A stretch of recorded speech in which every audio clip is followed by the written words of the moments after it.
हाल ही में भारत पाकिस्तान तनाव के बीच तुर्की ने पाकिस्तान को खुलकर समर्थन दिया था। ऐसा लगा मानो सामने एक नहीं बल्कि दो दो दुश्मन हैं। इसी बीच दुनिया के तमाम बड़े देशों ने पीएम मोदी को फोन किया था, जिनमें इटली की प्रधानमंत्री जॉर्जिया मेलोनी भी थी। लेकिन अब जॉर्जिया मेलोनी ने तुर्की के सदर रजब तैयब एर्दोआन को फोन कर उनकी तारीफ की है। दरअसल रूस और यूक्रेन के बीच बीते 3 साल से जंग चल रही है, जिसके सीज फायर की तमाम कोशिशें की गई, लेकिन ये सब विफल रहा। लेकिन अब तुर्की दोनों देशों में युद्ध विराम के लिए एक बड़ी भूमिका निभाता हुआ नजर आ रहा है। देश की राजधानी अंकारा में एक टेबल पर रूस और यूक्रेन बैठने जा रहे हैं। तुर्की नॉर्थ अटलांटिक ट्रीटी ऑर्गेनाइजेशन यानी नेटो का अंग है और इसी नेटो का प्रमुख देश अमेरिका लंबे समय से दोनों देशों के बीच युद्ध विराम की कोशिश में जुटा हुआ है और अब ये मेहनत रंग ला रही है। इसीलिए जॉर्जिया मेलोनी ने राष्ट्रपति एर्दोआन को फोन किया है। उन्होंने शांति वार्ता के लिए तुर्की के राष्ट्रपति की तारीफ की। उन्होंने कहा कि रूस और यूक्रेन की जंग में जब लोग मर रहे हैं तो ऐसे में तुर्की ने शांति की जो पहल की है वो काबिले तारीफ है। उन्होंने कहा कि अगर सीज फायर हो जाता है तो इसमें तुर्की की बड़ी भूमिका होगी।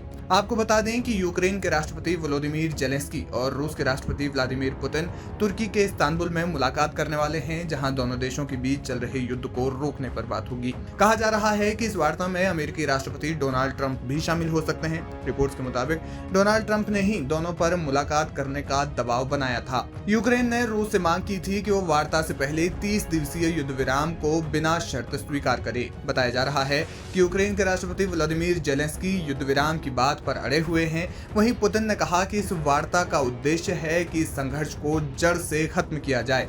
हाल ही में यूक्रेन ने रूस के सामने युद्ध विराम का प्रस्ताव रखा था, लेकिन दूसरी ओर रूस ने यूक्रेन पर 100 से ज्यादा ड्रोन दाग दिए। अमेरिका और यूरोपीय सरकारों ने लड़ाई को रोकने के लिए ठोस प्रयास किए हैं। पिछले 3 सालों से जारी इस युद्ध में दोनों पक्षों के हजारों सैनिकों के साथ साथ 10,000 से ज्यादा यूक्रेनी भी मारे गए हैं। रूस की हमलावर सेनाएं यूक्रेन के लगभग 20% हिस्से पर कब्जा कर चुकी हैं, जिसमें 2014 में कब्जा किया गया क्रीमिया और डोनबास क्षेत्र के कुछ हिस्से शामिल हैं। साथ ही 2022 के पूर्ण स्तरीय आक्रमण के बाद कब्जाए गए कुछ क्षेत्र भी शामिल हैं। मई 2025 तक रूस ने लगभग 44,035 वर्ग मील यानी लगभग 1,12,715 वर्ग किलोमीटर क्षेत्र पर नियंत्रण बनाए रखा, जो यूक्रेन के कुल क्षेत्रफल का लगभग 18.7% है। जानकार मानते हैं कि अगर ये जंग लंबी खिंची तो रूस और अधिक आक्रामक होते हुए आगे बढ़ता जाएगा और फिर पुतिन को रोकना नामुमकिन हो जाएगा। इसलिए